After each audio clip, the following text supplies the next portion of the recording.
Hello everyone, welcome back to the channel. Hope you've had a good week. Hope you've had a good weekend. Great to be back. Apologies for last week. I just really last minute did not feel it, and yeah, to the point where I was just in bed. So apologies, but we're back. We're back. We missed a week, but we are back. Hope everyone's okay. Tonight's discussions. It's a tricky one because there's not a huge amount going off from an England perspective. But I thought we've not spoken about them yet, and that is a bit on me because I will be covering them. But we've got to talk about the Lionesses, obviously defending the title. Can they do it? Obviously, we do our routine fan of the week as well, and I'm going to touch on travel club issues. And I want to touch on this because obviously we've just been buying the first set of tickets for this year, the Albania at home match, and something's come up that I want to discuss. That some of you guys may have experienced as well, or may not have done. I know some of you are travel club members in here, so we'll discuss what those are.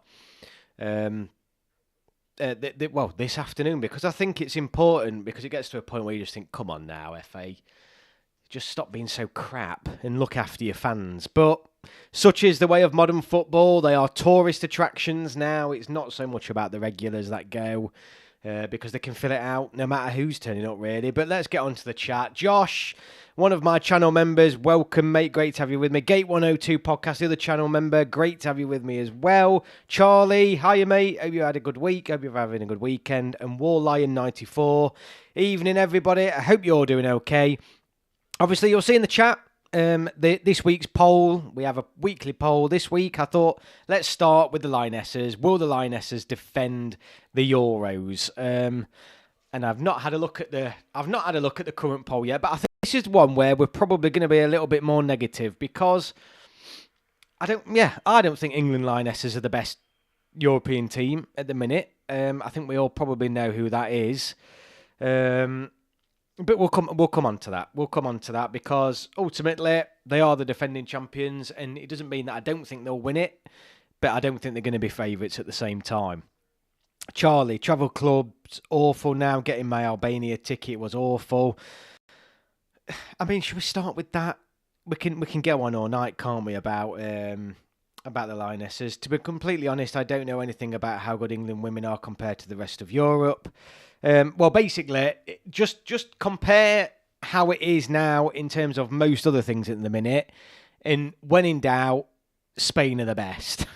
That is European sport in general. When in doubt, there'll be a Spaniard or a Spanish team at the top. They're dominating football.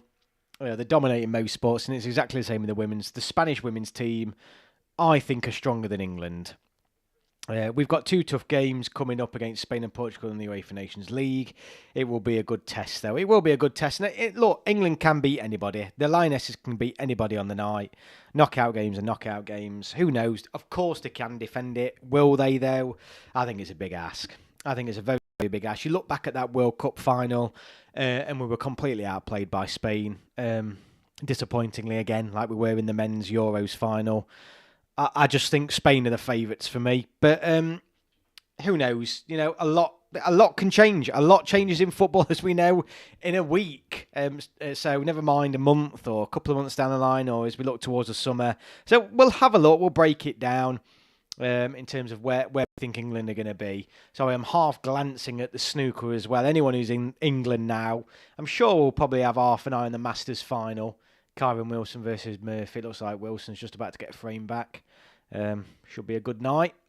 Right, so let's get onto these travel club memberships. So, for anybody who doesn't know, and it's probably quite common actually, because end of the day, you either know or you don't, and you're either a travel club member or you don't. And I am of the opinion, actually, if you're not that bothered about going to away games, I mean, particularly now, there's not a huge amount of reason to be a travel club member. So what usually happens is, at the end of a tournament, the process, the window opens again. There's like a phase now where you sign up to become an England travel member, and it usually follows a qualification campaign, whether that's the Euros or the World Cup. You pay, I can't remember what it is now. Let's call it £60. You call it £60 to join the travel club membership. Now, as part of that membership, they are supposed to offer you perks. So I think some of it is discount at the shops, like the official merch shop. And obviously priority access to home tickets. So the first sale window on any tickets that go out to Travel Club members. So the idea is that we get first pick.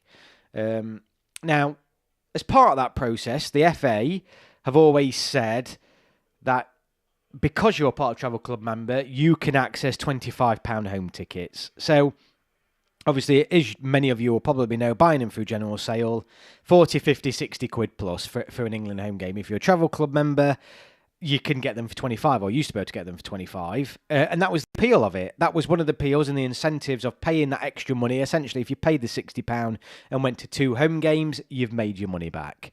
So there was the incentive. Now, what's happened is, and obviously, as part of this Travel Club process, you are then entitled to apply for away tickets. Now, as you know, away tickets are allocated based on caps, so how many caps you've got, and caps are allocated based on how many games you've attended, home and away. So the more games you attend at home, the more likely you are going to be granted caps for an away fixture, or a ticket for an away fixture, because ultimately, England playing abroad, let's say there's a 5,000 allocation, those Travel Club members with the highest caps get to go and allocate that 5,000. After that, a portion of it does, and then the rest goes into like a ballot. So you've always got a chance of getting a ticket, no matter how many caps you've got. But the idea is that the high cappers will be guaranteed an away ticket. It's as simple as that.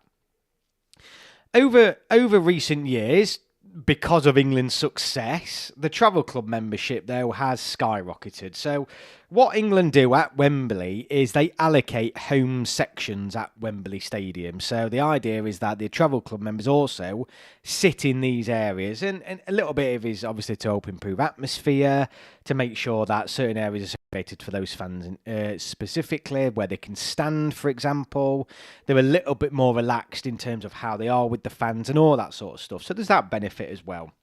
So all the home fans, technically, home fans, sit together. Now, the one downside that started to happen is, one, you can't get enough tickets in those home ends because there's now, I think, something like 25,000 Travel Club members. And that doesn't mean, obviously, every home game, 25,000 people turn up. There's probably, I would say a good 10,000 of those fans that have signed up thinking because they're now a member, they'll be guaranteed World Cup tickets next year. It doesn't work like that. But a big portion, at least 50, 60, 70% of those fans will probably go to most home games. Now, if that is the case, the FA allocated only a certain amount of £25 tickets. So what is now happening is that even though we get first dibs, when we go to buy our tickets, we can no longer get a £25 ticket, which is one in itself outrageous, because that's what the FA basically advertised the Travel Club membership on. And it's really outrageous that some members get that where others don't, particularly depending on when you can buy tickets. People work jobs where they can't physically buy tickets because, they're in work, others don't. And it's just not fair. Either all Travel Club members should get it or not. Now, what's happened is, as the membership has increased, the FA quite simply hasn't increased the number of £25 tickets available. It's as simple as that. So we are now faced with a position where not only do you struggle to get tickets in those sections where the rest of the home fans are, where you arguably want to be sitting anyway, and not in a place where you may, heaven forbid, have to sit down and, just you're surrounded by families. Nothing wrong with that, but it's just a different sort of atmosphere. So one, you might not end up sitting where you want to be sitting. And two, you're then paying essentially the same price as what everybody else is for a home ticket as well, despite joining the Travel Club membership. So the reason why I'm going on about this is because a friend of mine who bought the tickets, and I'm not moaning at my friend, by the way, because a lot of Travel Club members are in the same position. He's done nothing wrong. He, bless him. I thank him so much for getting my ticket. I give him a number. It's completely legitimate. So we all sit together and he books all the tickets. It's now costing me £40 as a Travel Club member for me to go and watch Albania. England face Albania at home after paying to become a Travel Club member. And the irony is that I still won't even be guaranteed a ticket for an away match because of the allocation. So it's just, what is the point? It's getting to a point where what is the point of becoming a Travel Club member? Because this, I think, now is the second or third game in a row where I've struggled to get the £25 ticket. So it's not fair. It's as simple as that. It isn't fair. And we know a lot of those fans will turn up on some of these home games, pay the 25 quid, scan the ticket and bugger off back to the pub at half time. All they're after is the caps. Where some of us are going there for the full game, some of us are coming longer distances, so we're having to pay more to get to the game anyway. It's just not fair. It's simple as that. And you wouldn't mind, and you know, if there was any other country where you're looking at a stadium that's, you know, 30, 40,000 for a home game, you think, okay, I understand why the FA are doing it because they want to sell as many tickets. They're at Wembley. This is a 90,000 seater stadium. They should allocate 25,000 tickets or whatever the membership is. It's less than 30, but I think it's between 25 and 30 at the minute. They should at least reserve initially 25,000 tickets for those travel club fans at £25 a head. Now, the idea is that obviously all of those won't buy them and they won't attend. So it's not like they're wasting 25,000 tickets in that aspect, because then they'll just go in general sale. But the 25 quid should be there for all fans if they want it as part of the membership. And at the minute, it's not. So that is really, really frustrating at the minute, because people are now battling for the cheaper tickets as well as... So, yeah, it's just getting ridiculous. I mean, it's going to start separating people out in terms of, one, those that can really want to go and see England, because paying £40 to go and watch England in a midweek game, well, there will be some midweek games, against Albania at Wembley, when you're traveling, it's a big ask, and it's a different ask for certain fans depending on where you're from. And it's almost like, as I look at it now, I can still gain my caps not being in the travel club for a year. I don't know, it's just a bit like, it's a real kick in the teeth. It is a real kick in the teeth. So yeah, there's a problem with travel club, and the FA at the minute are ignoring it, which is that's probably what they are doing. They're not bothered.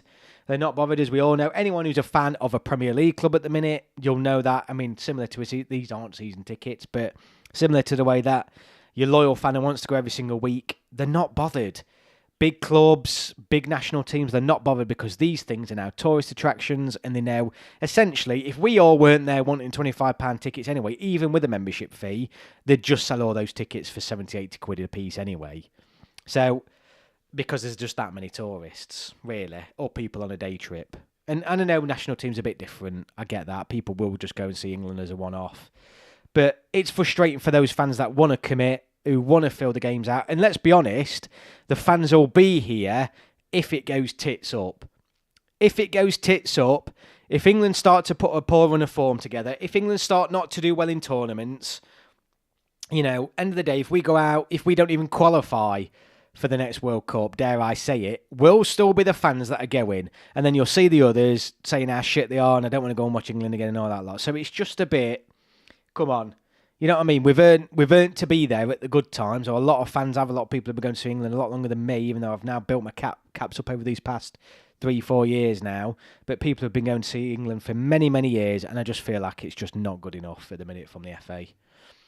Let me go to chat, because there's a lot of chats that's coming while I've been rabbiting on. And you know me, I love to get you guys involved and go to the chat. So Josh, oh, hang on. To be completely honest, I don't know anything about how good England... Oh, we read that one. Gate 102, we've got two... sorry, I've read that one as well. It will be a good test. Josh, might have to try and watch some of England's women's games soon, says Josh. Gate 102, I've tried becoming a travel member around Christmas, but I struggled in the end with the age I'm at. I can't afford the away games at the minute and live up north, so struggled to home games. Yeah, exactly. Mate, there's no incentive. No incentive to you to join the travel club at all. So you've done the right thing. You can still build caps up, mate, without the travel club membership. There's clearly a correlation between success on the pitch and and ticketing demand. Absolutely, mate. Felinho, I'm not sure I don't know if I've seen you here before, mate. So welcome sorry if you have, but welcome if you haven't. Hope you see the upcoming match against Albania and what's your predictions. I'll come on to that in a second. Anyone who watches this channel regularly, you'll know I'll drop a prediction video anyway. So I don't tend to give them out on a live stream, but I'll talk about that Albania game. I think England are heavy favourites, really. But Albania will be a test. Gate 102, ridiculous prices, to be honest. Feel sorry for you, Garrett, and fellow fans. It's all fans, mate. It's just a joke. Football Prow says, why Man United charging £66? Charlie, think I had to pay about 40 on top of train from Newcastle and accommodation. Not affordable for me to go to one game a camp now. Yeah, exactly, mate. It's just a joke. And that's what they're not forgetting. I mean, it's all right for someone who's local and they're not having to pay travel costs and whatever like that, but it's just... If you're a travel club member and you've already paid a set fee to become that travel club member, you should get a discounted ticket. It's as simple as that. After the last Women's World Cup, I don't think it'll be worth watching another women's tournament, says Dillard. Fair enough, mate. Crystal Encore sums up why fans are heading down to the lower leagues due to prices and lack of entertainment. We all know why FIFA, UEFA, and AFC and CAF expand World Cup, Euros, Asian Cup, and AFCON and Women's Cups. Well, we do know it's all about money, mate, but it's just, come on. Something has to give at some point. Gate 102, some people want to go to games for tourists and not football. I want the football. I'm not bothered about the tourism that comes with it, really. Josh, England's performance will never affect how much I want to watch them. The problem for me is getting home from London after games. Yeah, plenty of people face the same problem, mate. And it's another reason why the ground clears out on 60-odd minutes in the home end, when the regular fans, because the trains as well, it's almost, they've got to leave at 60-odd minutes to be able to get the last train home. It's just... everything about it is just a joke. I've been obsessed with the idea of a cup tournament with the best third division and Asian second division players in the world and playing games at Fratton Park or Pride Park and Bramall Lane. It frustrates me when they have so many England games at Wembley or down south. My only 2 games have been at Old Trafford and St James's Park. I'll come on to that in a second, Gate 102, because obviously there are some rumour mills going around at the minute. Should have a game up north at least 2 or 3 times a year, personally. Josh, what do you think about the rumours about a friendly against Senegal at Nottingham Forest? Just took the words right out of my mouth, Josh. That was what I was going to mention. Following Gate 102. Yeah, so there are rumours. And they are rumours, but I think it's probably likely because there's usually no smoke without fire. But it sounds like there is potentially a game against Senegal at the Forest Ground, which for me would be absolutely perfect and ideal. And I tell you what, I'm making a proper sesh of that if that is happening. Excuse me.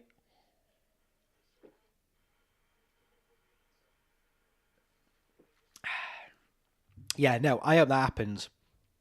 And I think it's good to play African nations in friendlies because obviously we don't play them often. The World Cup's coming up. I remember the friendly we played against Ivory Coast a few years back. They were different style, aren't they? Different opportunities. So I think that'll be a good game. Hi all, England women aren't quite good enough anymore to win this tournament, this summer's cup. Soz, says JT. JT coming in straight negative there. We'll have a look at the poll in a second. I've not had a look at it. Yeah, we'll be able to get to that Senegal game if it's true. Hopefully I get a ticket if it happens. Mate, get on it. Get on it, definitely. Get one to see if it's funny because for me it's annoying that there's not any further down the southwest, but definitely need more up north as well. Yeah, southwest gets nothing, does it? To be fair, absolutely nothing. There's only Bristol really, isn't there? Would you count Portsmouth as southwest? Well, mate, it's right on the edge, isn't it? But yeah, there's not many. Josh, I'm with you there, mate. There's hardly any that way. Yeah, we definitely need some more southwest as well. It's about the balance at the end of the day. I think we all agree that, look, Wembley's great. I love Wembley, and the first time I went there, I had tears in my eyes and all that lot. It's just iconic. In hindsight, though, 90,000 seats is too many. The atmosphere is always pretty shit because it's just too many. Everyone's lost. It's just I think an ideal ground size is 50 to 60,000 seats, and arguably it's built in the wrong place. It should have been built in Manchester or Birmingham, one of those two, to give everybody an equal chance of going. We need games at Villa Park. I do think the new Everton ground will open Liverpool back up in particular because the Northwest. I know we had Manchester the other year, but England haven't played in Liverpool in a long time, and obviously we know why. Particularly Scousers and Liverpool fans don't like the England national team, or a large proportion of them don't. So I don't think England will ever play a game at Anfield anytime soon. But I think the new Everton ground may open up an England game there in the next couple of years. So watch this space. I mean, I'm saying that as if I've got some sort of inside knowledge. I haven't. I just feel like it'll be a good opportunity for him to finally play a game back in Liverpool. What you think about that is what you think about that. But yeah, I think that might be a shout coming up soon. We need games at Villa Park. Yeah, good ground, Villa Park. Got a Women's Euros and under 21 Euros to defend. Going to be an interesting summer as long as there's never any at Plymouth, says Josh. Yep, George, I think, look, if we win either of them, we've done well. George, yeah. The problem is, mate, we probably will. So he's come back. George has come back and says, imagine if we lose both of them to Spain. It's not beyond the imagination, mate.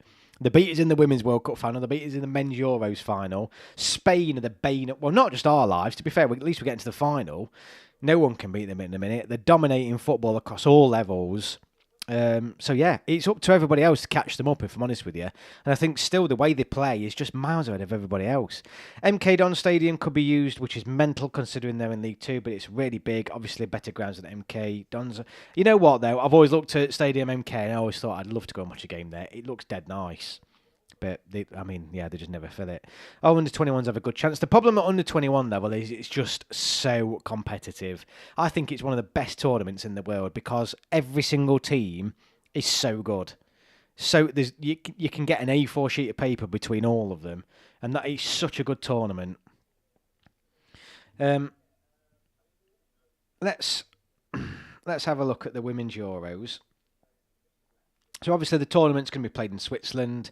2nd to the 27th of July is when the tournament will take place.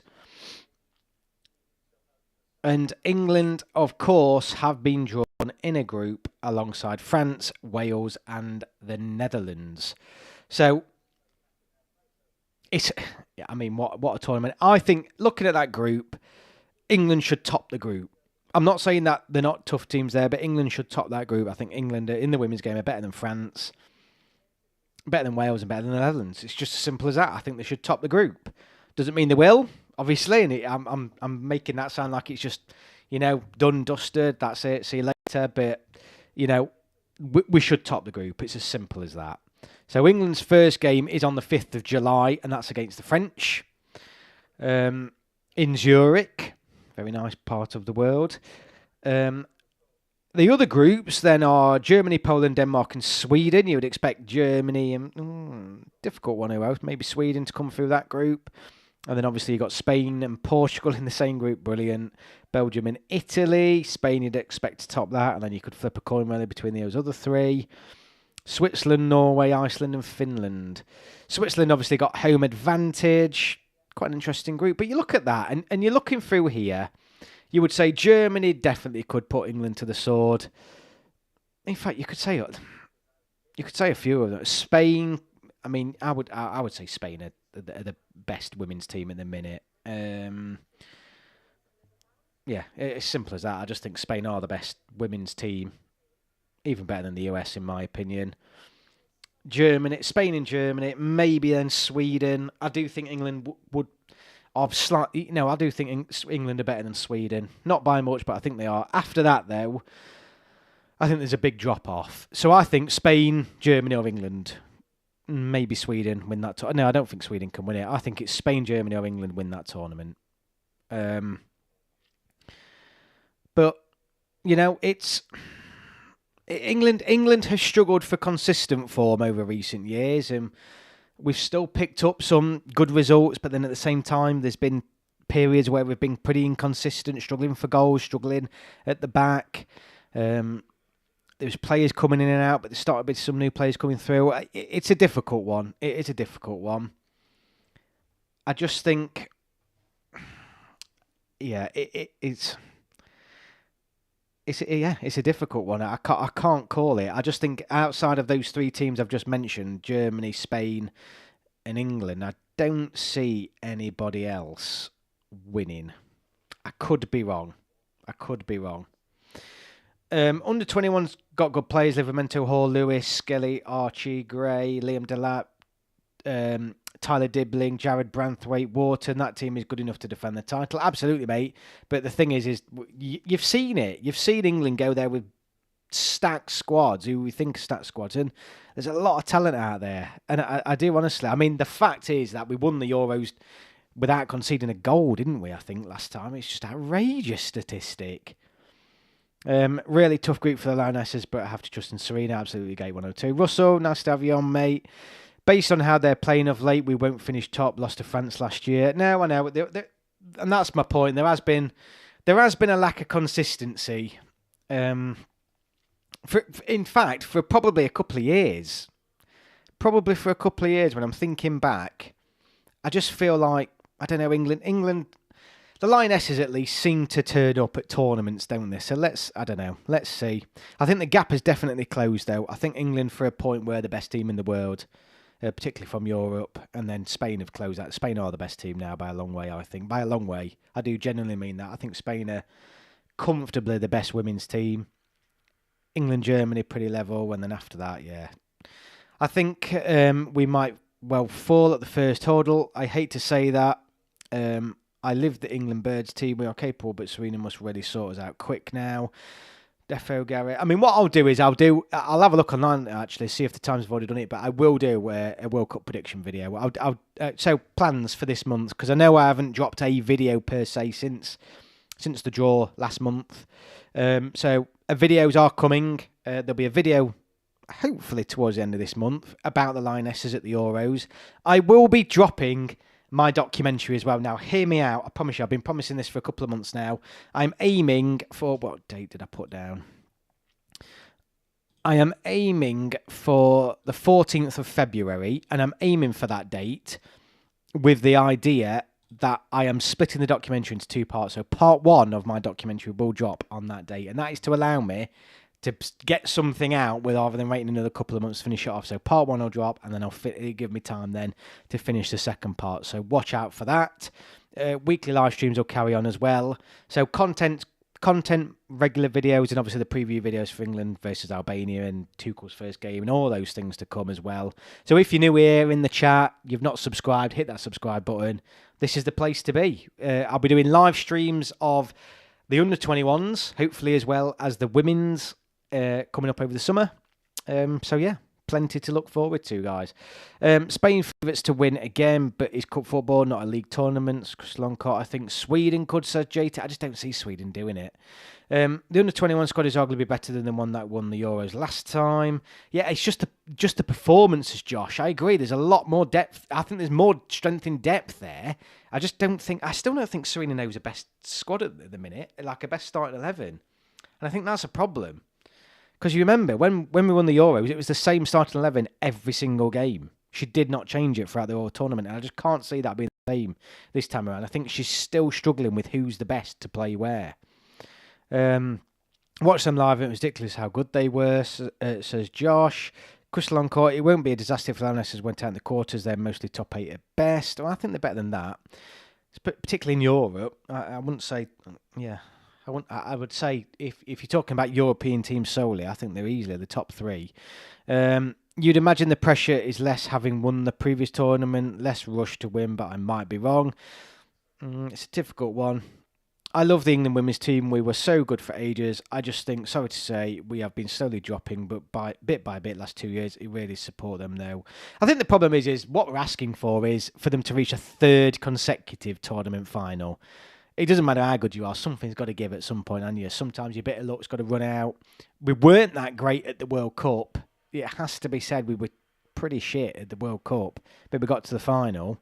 We didn't play that well in a lot of games, so yeah. If Alicia Lehman appears on yours advert this summer, probably will. Your documentary will likely be my best birthday present, Carrie. Well, I hope it lives up to the hype, because I've been hyping it up, and I've literally been on it today. I've done a bit of filming. Done a lot more research for it, but yeah, I'd finally thought, you know what, I'm going to have to split this into 2 parts because I'm never going to get it done otherwise. I would, but it would be like in the summer, and that's not fair because I've been promising it for ages. So I'll get part 1 out, and then yeah, you'll see. As of right now, other than the obvious player who get a call up for Albania, Anderson, Leaf Davis. It's a tough one because it's Tuchel's first squad. So will he want to come in and make a statement? I mean, I'm trying to think of a player who might be a surprise call-up. It's a difficult one because Carsley was calling everybody up, wasn't he? You know, there's probably a few players there you thought... I think his squad's going to be pretty similar to what Lee Carsley's last squads were. The way I look at it, at least they won a major trophy in very recent times. I'm really grateful for that. I think they were brilliant for a good while, says JT. Agree, JT. It's really the men's team that has underachieved somewhat. Well, they have in terms of not winning something. Definitely have in terms of not winning something. But yeah, look, I would take... I think because it's not the World Cup, because obviously then you're not including, your Brazils, your USA... other good women's teams that you think could push England. I think because because you're only looking at the Euros, then I don't know. I'd be disappointed if they didn't get at least to a semi-final. I would. I would be really, really disappointed if they didn't get to a semi-final. And I know we're struggling a little bit, but then you think, well, this is an experienced team now. They know what they're doing. I think Spain are heavy favourites. And I don't, these FIFA World Rankings, they're absolute bollocks. I know. I think they were like 80% right, but then it doesn't count for... There's no way the US are the best national team in the women's football. Spain are the best national team in women's football at the minute. I just feel like Spain, Germany, or England win that tournament. I don't think anyone else comes close. Because they're still relatively new, they're still pretty raw. Today confirmed that Millie Bright has the most wins in Women's Super League history with 128. Her experience will be invaluable. Well, yeah, absolutely right. Gary in the quarters will most likely face Germany or Sweden, I think. See, I would back England against Sweden. Germany, I think it is a 50-50, like it was in that final. I think England Germany at women's game is 50-50. Both, and not many people could argue with that. That's pretty much how it's been going for a while. They're going to be so tight. England US would be so tight. I know that's not going to happen in this tournament, obviously, but I think this is what I'm saying. I think England US will be tight. England Germany will be tight. England Sweden, England Canada, England Brazil. I think the only one where it isn't tight is against Spain. I think they just dominate the ball, and I think that's why they're way and away the best team. They're the team to beat. They are the team to beat. Wouldn't rule out France in women's football. No, and maybe I am ruling them out pretty quickly. They're not in the top 10 according to the FIFA rankings, and I know FIFA rankings aren't anything. The Netherlands, according to this, should be more capable than France. I mean, ultimately, looking back at the World Cup, I think, was it against Nigeria where we played really poor? I mean, looking back at the last World Cup, England could struggle. Maybe I'm still overestimating England despite their run of poor form. We'll find out about how good we are against Spain next month. Yeah, you're absolutely right, Russell. Yeah. Absolutely right, mate. Let me have a look at the last... Let me have a look at the last set of games England have played. So, yeah, I mean, England last played in December. 1-0 win against Switzerland, I remember that. 0-0 draw against the US. 2-1 victory against South Africa. 4-3 loss against Germany, but I remember that game, weren't we? We were like 2 or 3-0 down. We were 3-0 down, weren't we, at one point?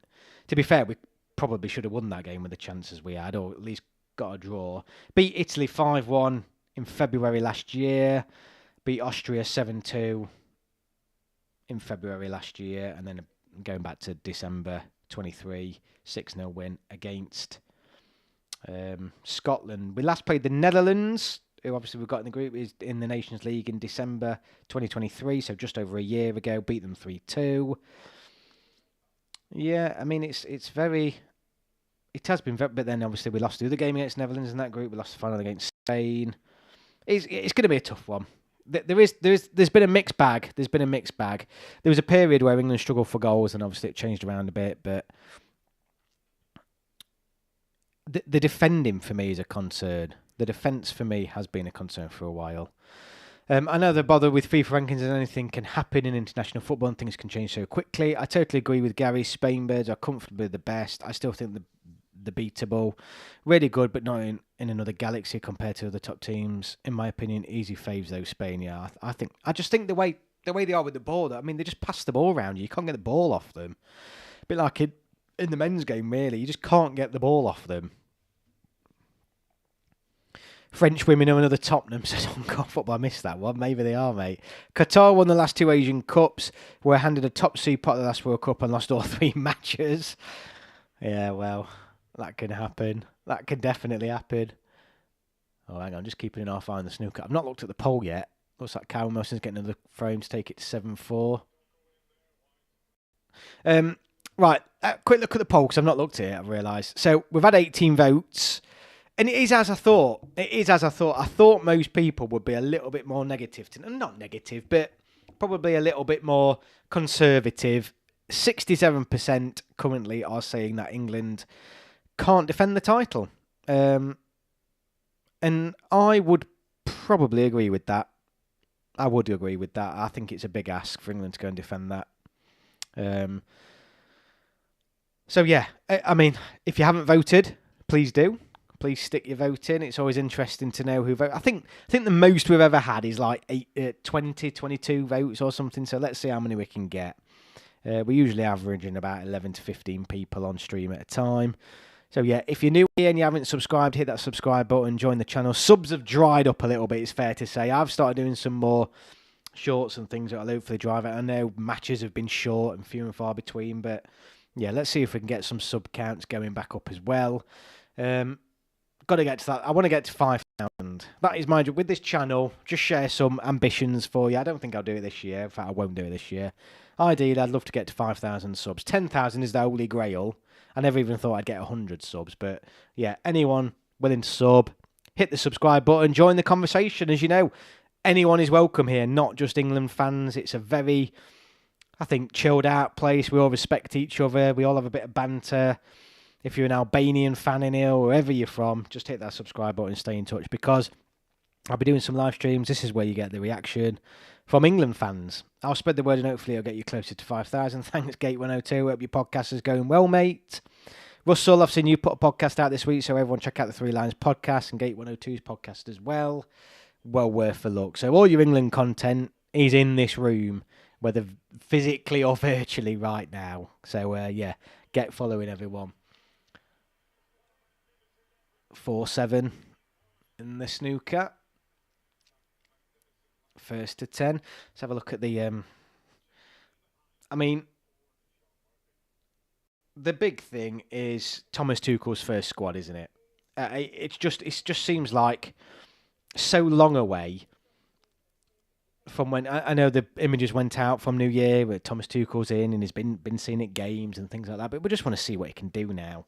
You know, and we're not going to see an awful lot. I mean, some people are saying that Albania is going to be a tough task. Some people are saying that I've completely underestimated Albania and these guys might be actually something pretty difficult for us to break down. And maybe I have, but I'm not... I get what people are saying, but there's no way I can sit here and think Albania could nick a result against us at home. I just can't see it. No matter how awkward they might be, England surely are going to have too much. It's good to see Foden getting back on the score sheet. Really good to see Foden getting back on the score sheet over the past couple of games for Man City, because they've been struggling. He's had a relatively poor season compared to last season anyway. Jack Grealish, I mean, that statistic on Jack Grealish, can we just talk about him for a second? He scored, didn't he? And it was his first goal for Man City in a year. I think since December 2023 or something like that. And he's just... I don't get it. I don't get what's happening with him. I really don't get what's happening with him. He's still playing well, but he just doesn't do enough in the position of the pitch he's playing in. Doesn't score enough. Anthony Gordon's got to come straight in. He's having the season of his life. Russell, no problem, mate. I think we'll beat Albania, but they only just lost to Spain 1-0 and drew against Croatia. Yeah, I'm not underestimating them. I just can't... Yeah, I just can't see it. I can't see it, particularly with the new manager impact as well. You usually expect to see players have that extra 5-10%, don't you, when a new manager comes in? They want to impress. They want to, mark themselves as someone who you can call upon and rely upon. So, I mean, the other thing is not only squad he's picked, I cannot wait. I'm like a kid in a candy store. I can't wait to see what system Thomas Tuchel plays. I have thought about doing a video with the Sabutio set I've got, little overhead camera. Let's talk tactics and all that lot. Maybe that's something I consider doing. As it warms up, I can do that in the garage. But yeah, it's all this talk about number 10s and who's he going to play up front, and well, we think he's going to play up front, but mainly out wide in those wide spaces. How many number 10s is he going to play, or is he going to interchange them? What that middle of the park in particular is just really, really interesting. What is Thomas Tuchel going to do? Latvia might upset Serbia and Albania and get second. I can't see that, but good luck to him. Grealish is not prolific goal and assist player. You just expect more from him in that position.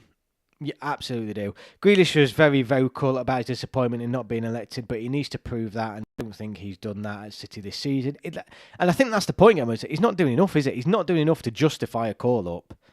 Really. Morgan Gibbs-White and Callum Hudson-Odoi in the next England squad, says Robert Beveridge. Could not agree more, mate. Could not agree more. Both of them need to be in that squad. I think Grealish played... I think if Grealish played in the mid-3, he would be really good indeed. And Anderson Robert says Wall Lion 94. I think he'll be... I think that would be a shot call-up. I think it really, really would be a shot call-up.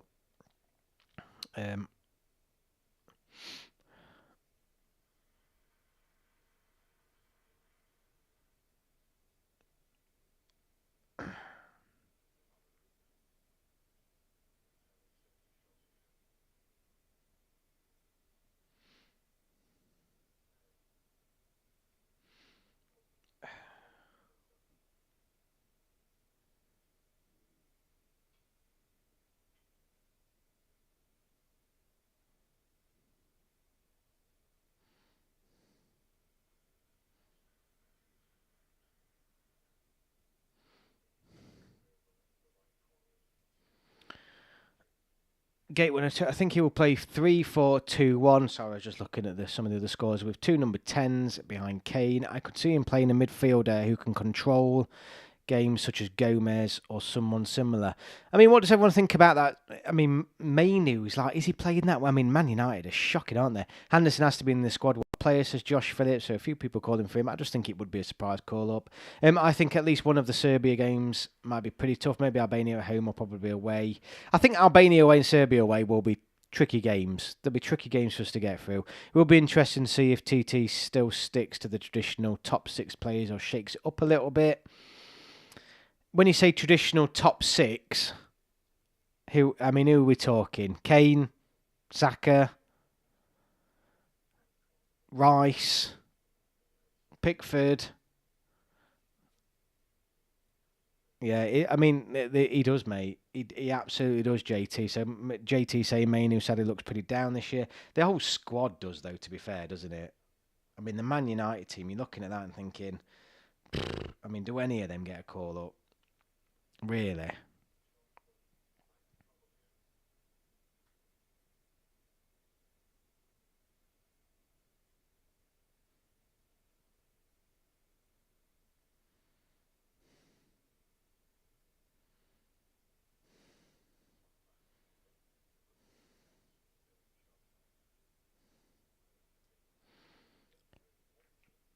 I was just about to say, Crystal, maybe Maguire. And the irony of that, every time I've watched... Oh, right, I get what you mean now. Yeah, I was just about to say, if anyone's going to probably get a call up from Man United, it's probably going to be Maguire. Harry Maguire. I rate Mainu, but thinks Jones is ahead of him as well as a few others. I do think that now. I do think that. I mean, he's playing in a squad that is just... could get relegated. Honestly, he could get relegated. They won't. They won't. I think Jones is definitely... few people are saying Jones. I think Jones is definitely in with a shout. 100%. You can't look at Jones and Mainu at the minute and think Jones tops that, definitely.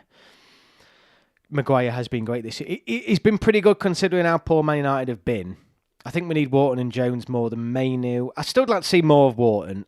Honestly, I've not seen enough of him. I can't sit here and say Wharton's better than... I haven't seen enough of him. I've not seen enough of him in an England shirt, and I've not seen enough of him at club level because I don't watch his team. So I would like to see more of what Wharton can do. I'm a bit raw on it, if I'm honest with you. I've not seen many. I can't confess to have seen Wharton play that many minutes. Walker is an interesting one. Part of me thinks he could be done at the international stage, which is a shame. I think he's done, and I think it's good that he's done. I think we need to move on. I think there's some players we need to move on from. I think Kyle Walker's one of them. I think he wants to leave Man City now for that last payout, doesn't he, rather than anything else. But yeah, it's Wharton, no way he hasn't played It's October. I've not. Well, that's probably why I've not seen him. Then I've not. Yeah, I'm not familiar. It wouldn't be a player I would bring in, considering the other number of players that are playing well at the minute. I think Rice has found his form. He can definitely become a top player for England, but not at the minute, says Josh. The midfield is the problem, and it's not the whole midfield. It's partnering Rice, and who else? Or do we have someone partner Rice? It's that other. It's the one thing Gareth Southgate struggled with at the Euros. As you know, he had Gallagher come in, he had Mainu come in. I think he tried. Who else did he try at the Euros? He just couldn't get it right, and I still think that's going to be the biggest problem for Tuchel. Who else comes in to that other midfield? And this is what I'm saying about what system does he play. I keep going on about it. That central midfield is the problem. If we are playing a back four, I just can't trust Trent, unfortunately, against other tougher teams. I'd go for Konza at right back. Mate, 100% agree. We've got to remember, though, in fact, let's get 1 minute. There's going to be one player who's going to be called up, and I'm pretty certain he's going to be called up, and I think it's going to shock everyone and anger everyone. I think it's going to be Ben White. I think Ben White gets a call up. If he's fit, I think Ben White gets a call up. 100%. And I'm really torn on it because he's a bloody good player, and I think he can, all of a sudden, at that position where he's playing, England don't look quite strong. But yeah, he's just going to leave a bit of a shit taste in the mouth, isn't it? Sometimes it's different profiles for different games in terms of who partners Rice. We don't have to label it as one player. Yeah, no, you're absolutely right. Ramsdale, I reckon, has had it, although he's getting a ton of practice playing for Southampton. I think it's hard to judge Ramsdale on this season, although, yeah, he's not making many. Yeah, it's a difficult one when you're playing in such a shit team. I mean, as a goalkeeper, you're going to suffer more than most. Yeah, maybe he has, though. And it just shows you one of them where maybe we all overrated him for a long time. I'm a big Ramsdale fan. So, I don't know, but obviously they're getting relegated. No doubt about that. Ben White hasn't played enough games. If he's fit, this is what I'm saying. If he's fit, I think there's a place for it. I think Tuchel, because it was one of the stories that came out pretty quickly. I just think this. If Ben White gets back in and starts to find the form that we know he can do regular for Arsenal, I think Tuchel's calling him up. I think Rice is a lovely guy. He's not a dedicated defensive midfielder anymore, though. Because of that, I just don't think he's quite good enough on the ball against the very best teams. The problem is, mate, you take him out and all of a sudden, who's going in midfield? I mean, we say, is midfield the biggest problem? Because where does Jude play? What's Jude Bellingham's role in this team? Thank God Tuchel has 18 months to sort this out. Yeah, because it is a problem. Ramsdale's a fraud, makes 2 to 3 world-class saves and lets in goals he should save. I have seen a couple of occasions where you think he should have done better there. But at the same time, he's getting peppered, mate. He's getting absolutely peppered every game. So it's a hard one. Rice is world-class on the ball, one of the best in the world at dictating play. I think you all know I've been frustrated with Rice over the past couple of years. Well, not past couple of years, over the past 12 months. I was frustrated like hell with him at the Euros. I was just like, I don't know, he really annoyed me. But I do think he's England's best central midfielder. Like, that's solely central midfielder. He's got to play. And he's a leader as well. That's the other thing. He's a leader. I was impressed with England's squad on that second game against Greece. Mostly Arsealist and Rex Sharp. Yeah. I mean, that's the other thing. We've got to look at that game and think, right, the balance of that squad, the way it worked. I mean, that was one of England's best performances away from home in a couple of years. Really good. Under a lot of pressure as well. We needed to win that group. Ed Burton, I agree, was terrible in that final. It was terrible all bloody Euros, mate. He just, he wound me up. I think he, as bad as everyone was, I look back on that again now and I think Rice was probably our worst player all Euros. And I know a lot of people might disagree with me on that, but he was just shocking. He had a terrible summer. Ramsdale would be a good choice for morale, potentially. Third choice isn't going to play unless desperate. I don't know. I think England dealing with the press and keep ball on the very best sides is our main trouble. Fair enough, Gary. I list that one. You make sense, bud. Thanks, JT. Josh Phillips, thank you so much, mate. Member for 3 months in the squad. Good man. Gate 102, Josh Phillips in the squad. Don't worry, lads, as well. You will be credited as supporting the channel on my mockumentary I'm making and my videos moving forward. Honestly, any support, I cannot appreciate it enough. And ultimately, like I said, who else is talking about England football on the 19th of January, months away from any game? And hence why we're here, hence why this channel exists, hence why we're all joining this every Sunday, hence why we all love it, because there isn't anything. So thank you so much for your support. It helps me to bring it along. I just wish I could do more of it, but work is work, isn't it? But thank you, Josh. Really, really appreciate it, mate. We're going to have a channel meet-up at Wembley, aren't we? We'll do we'll all go for a pint or something. We've got to do something. Got to do something. It'd be so good. There's a good core group in here, isn't there? About 9 or 10 on us. Particularly on the live streams anyway, that watch my videos, like, you know, we're always on every single Sunday. We've got to do some sort of meet-up. It'd be class. I bet there's a right mix. Obviously a bit different from my main videos, get a lot more views, but these live streams, I absolutely love them. Definitely should do that, says Josh Phillips. So yeah, it's, what time are we on? Wow, 50 minutes in. I started this chat thinking there's not actually a lot to talk about tonight, and I just think, right, I'll just talk and see what I come up with. And it's amazing, isn't it, what we end up talking about. I'm excited now to see Tuchel. I think I'm more apprehensive. There's a lot of research I've been doing for this documentary, going back to that, about obviously the last sets of England managers, stuff like that. I'm a bit worried because you would argue our most talented managers with the best CVs in my lifetime have all been the foreign managers, Sven and Capello. Far outstripped what any England manager had achieved before them in my lifetime in terms of what they've achieved in the game. Thomas Tuchel's the same, but those didn't prove successful. I was looking back on Sven's time in charge, you know, when you just think, as much as he's remembered fondly and all this lot, you've got to put him down as a big failure. With the success he had, with the talent squad he had, ultimately he failed and failed quite badly. You know, not getting on the quarter-final in every tournament he took us to was just, yeah, he just didn't do it. And it just feels like is Thomas Tuchel sort of going to go down that path. The difference is he's managed England. So I'm hoping that is going to be the change and the slight difference, because Sven and Capello came into England completely new, not knowing the press, not knowing the players, not knowing the team. He's almost like an adopted Englishman in some ways, Tuchel, isn't he? He's made plenty of claims about how he enjoyed his time in England and the fans. So yeah, it'd be interesting. Do you interview any former managers or players? I wish I did, mate. I wish I did. I don't. It's mainly from the fans' perspective. I interview a lot of fans. I've interviewed a journalist who Russell's interviewed numerous times, and I've also interviewed Marco, the German fan, who's an English fan. An English fan who's German, and I've done a few other bits and bobs. You'll have to see. I don't want to give it away, but it's yeah. I try to go into it, try and make it a bit fun. Plenty of different scenes. Hopefully you'll enjoy it. I'm just not, mate. I haven't got the pulling power to be able to get hold of any former managers or players yet. That is the dream. So when it drops, just push it far and wide. I think Glenn Hoddle at that level and time was our most talented manager. Just so sore that we lost him. Yeah, but he was just fucking weirdo, wasn't he?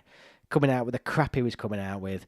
I think also, when you look back, I think one manager you think probably did leave it really prematurely and didn't really give it enough time, considering, you know, how well he did, was Terry Venables. You know, it just seems like surely he had another tournament in him. It was quite an odd one, that. I do think, though, people like Bobby Robson are remembered favourably when he didn't really do anything. I know he got us to the semi-final of the 1990 World Cup, but look, Bobby Robson, lovely bloke, and I get it. But I think in terms of an England manager, he did pretty shit, to be honest with you. You know, we failed to qualify for Euro 1984. Got knocked out in the quarterfinal, albeit against the hand of God, in 1986. In 1988, we lost all games in the groups, and then he got us to the semi-final. I just think, I don't.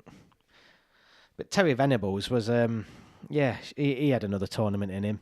Harsh and Sven, in my opinion, penalties were our curse. Yeah, I agree with that. Penalties happen, but it's just one of those where you just feel like, come on, it's 3 occasions there when you just feel like he didn't do it, did he? At the end of the day, you look at that England team and that Portugal team, and you would still put on paper now that we should beat them in the 90 minutes. So I just feel like he never really got to grips with the talent he had available, and you can only look back and think he didn't do a good job in the end. The harsh reality is we should have got further than a quarter final with that team. As much as I look back on Sven fondly, I don't think he was good enough. Elliot Anderson needs to come into the squad, says Bagani, get 1 or 2. Love how you're saying, yeah, it's great ambition. Venables was hounded out, yeah. I know, and this is where the media comes in, and that's one of my reasons why the media plays obviously a big part in it and all that lot. But I look at Terry Venables, and he only had 24 matches in charge of England. That was it. The FA wanted shot of Venables. It was all down to his financial issue court case at the time, yeah. I watched the Graham Taylor doc the other day. What a top guy. Yeah, I mean, he was just... I mean, yeah. Obviously you can see where Mike Bassett came from. But he just... Again, he didn't do it, did he? Which England manager did you hate and love? I wouldn't say I hate... I mean, Capello, looking back now, Capello was just a fucking disaster. Capello's probably... Outside of... I'm not including, like, these managers that took charge for 1 game, or what Lee Carter did as a caretaker. Even Steve McLaren, it's probably Steve McLaren and Capello were probably the worst managers England have had in my lifetime. Yeah, probably McLaren, given the fact that he didn't get us to the Euros, possibly. Southgate is the one I love. Simple as that. Given me my best years as an England fan, no doubt. I agree, Gary. And Toto, I love Sven too as a bloke. He should have done better, but kept playing 4-4-2 in defensive football in cups. Look, he should have done better. The harsh reality is, look, great bloke. Everyone sort of like loved him, but he didn't get us over the line. And sport is fine margins. It's down to penalties. And at the end of the day, Gareth Southgate has been judged by the same sort of criterion, called a failure for reaching 2 finals and semi-final. I can't look back at Sven and think the quarterfinals he got us to. And yes, we went out on penalties, but you look at that squad and you think, should we even been going at penalties in the first place? How far do you think we will make in the World Cup? Hard to say, mate. I think I've got to see what sort of Tuchel's about in these qualification games. Capello was excellent outside of a tournament. When there, he had no idea. Yeah, well, I'm fucking shite. I just can't remember us ever playing that well in any tournament under... Well, it was only the one, wasn't it? But it was just... Yeah, it just, yeah, we just looked. There was always that thing where he just felt like he was doing it for a payday with Capello. He was just doing it for a payday. The FA had the pants pulled down about it. I mean, the bloke couldn't even speak English, for God's sake. It didn't fit with the way we manage in this country at the time. It was a disaster appointment. It was an absolute... They went for the name and that was it, and didn't look at anything else. It was a crap... it was a terrible appointment. Surprisingly, though, he managed for quite a lot of games. He did manage for quite a lot of games, 42 matches in total, which is quite a lot. You know, it's almost more than Venables and Hoddle combined. Not quite, but, you know, not far off. So he did manage England for quite a few games. I know I'm biased, but you think some of the managers we had, and yet Southgate got so much stick for doing better, it just doesn't add up. I know. We also got robbed last minute against top teams. Funny, all these things that you guys are coming out with are exactly the same things I'm covering in this documentary. I always say that Southgate 2 finals is the glass half full and empty thing. It got us to 2 finals, which is what will cost us and what most should, in my opinion. Yeah, I mean, look, you get to the final, anything can happen in the final, can't it? I think the final is, if your manager gets to a final, he's done his job. Something's done right. I mean, ultimately, what happens on the final that night, you're never going to change how you play completely on a final night. Whatever he's done up to that point has been good enough to get you to a final. The final is a final. It's a standalone game. We should have beaten Spain on penalties. Euros final. No, I don't think we should. The game that bothers me is the Italy final. The France quarter-final actually bothers me more than any final because I think we were better than them at the World Cup. And that World Cup, I think that's the best I've seen England play at any major tournament. I think that's where we got robbed a little bit. Ref was shit. Kane was shit. 2 more frames needed for Murphy in the Masters. I've just missed that. So, yeah, looks like he's going to win. Yeah, fair point, says JT Smith to Gate 102 podcast. That hurts Gareth as well. I feel bad for him about that. I think even if we would have lost, his tactics against the very best should have been a bit better. I mean, ultimately, if you don't win it, people are always going to say you should have done something else and should have done something better. That's the fact of it. But, yeah. You know my opinion on Gareth Southgate. The guy is a legend. Until anybody else wins it now, he's an absolute legend. He's took us to that next step, in my opinion. I think that's one thing that you can maybe argue Sven did well, is that he got the team now to a team that qualifies comfortably for tournaments and comfortably usually makes knockout rounds in tournaments. And I think that's one thing that Sven started to instill. The France quarterfinals always hurts more than any other game as we played, so I know, mate. We really did. Makes me laugh how people rewrite history. Seen people say Gareth Southgate couldn't tie Bobby Robson's laces yet before Italian United or fans were giving him death threats. Nostalgia, I guess. Yeah, look, it's not close, mate. Sven's been Gareth Southgate has been a better manager than Sven, Venables and Oddle and Robson combined. Combined, in my opinion. If Tuchel wins something, Southgate would have built the foundations. Million percent. Absolutely agree with that completely. But yeah, the one thing, anyway, the reason why I raise that, because obviously I do cover Bobby Robson on this video, because obviously I was covering managers in my lifetime. He left England in 1990, so it's right towards the end. But I look back on Bobby Robson's record, and obviously from the outside looking in, because I wasn't really watching England at that time, obviously at 2 years old. But looking back, I don't get... Yeah, he's remembered overly fondly for me as an England fan. He didn't do that great. Failing to qualify for tournaments, getting knocked out in group stages of tournaments. You can count, that the ref was shocking in that 1986 and the God stuff. He did get us to that World Cup semi-final. So, yeah, I don't know. The teams are better then, though, says JT Smith. Okay. Don't know if we would have won the World Cup if we would have beaten France. No, I think we'd have got to the final, mate. I think we'd have got to the final. Again, who knows what happens on the final. I'm sort of glad. I wouldn't have wanted to lose a final against Argentina. I mean, that would have been hell. I'd rather have gone out against France in the quarter-final, genuinely, than have lost a final against Argentina. Hands down. I think I'd stay physically sick now if that had have happened. I'm not even joking. Anyway, it's been an hour. I can't believe it's been an hour. So, a video will be coming. Lionesses, previews for Thomas Tuchel and the Albania game, and that documentary will be landing. I'm going to be working on it. I mean, we're going to book a day off work and get it done. So, watch this space. More videos are coming. I'll be dropping some more shorts as well, because I think they're quite cool, quite popular, and I've got some ideas for them. Thank you all so much for watching Sunday Club. If you're watching this back, hit that subscribe button so you can watch it live next week. I go live every Sunday, 7:30 UK time. Thank you all so much for joining me. I hope you all have a fantastic week with whatever you've got planned. The World Cup 2022 was the best, but odd because it was in the winter and in Qatar, says Begani. Great one to finish on, mate. Absolutely agree. We should have won it. Up the England. Hope you all have a great week. Hope you all have a great night. Whatever you're doing. Thank you so much for your support. Always a pleasure. And I will see you on my next video.